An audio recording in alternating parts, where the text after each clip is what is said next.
বৃষ্টি থেমে গেলে ছাতাকে যেমন বোঝা মনে হয়, ঠিক তেমনই প্রয়োজন ফুরিয়ে গেলে মানুষকে। যেই জলটা বেশি পরিষ্কার সেই জলে মাছ থাকে না, নোংরা জলে মাছ বেশি। আর ঠিক তেমনি মানুষও যত স্বচ্ছ, যত ক্লিয়ার, যত স্পষ্টবাদী, ততটাই একা। আর যে মিথ্যুক সে সবার প্রিয়। শোনো, যদি উপাস করলেই ভগবান সব থেকে খুশি হতো, তাহলে বোধহয় ভিখারিরাই সব থেকে সুখী হতো।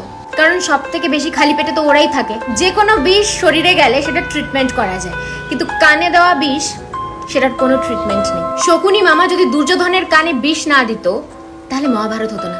আর যদি কুজি মন্থরা কৈকেয়ীর কান না ভরতো, তাহলে শ্রী রামচন্দ্রকে 14 বছরের বনবাসেও যেতে হতো না। ইন্টারেস্টিং না? একটা জলের ফোঁটা যদি কাদায় পড়ে, সেটা কাদা হয়ে যায়।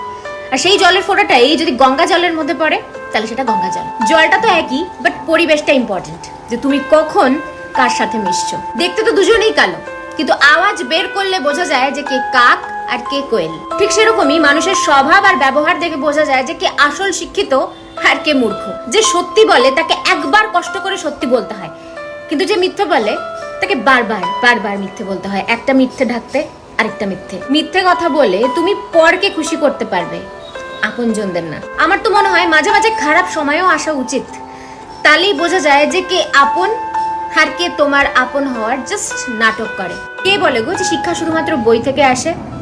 মানুষ আর জীবন যে শিক্ষা দেয়,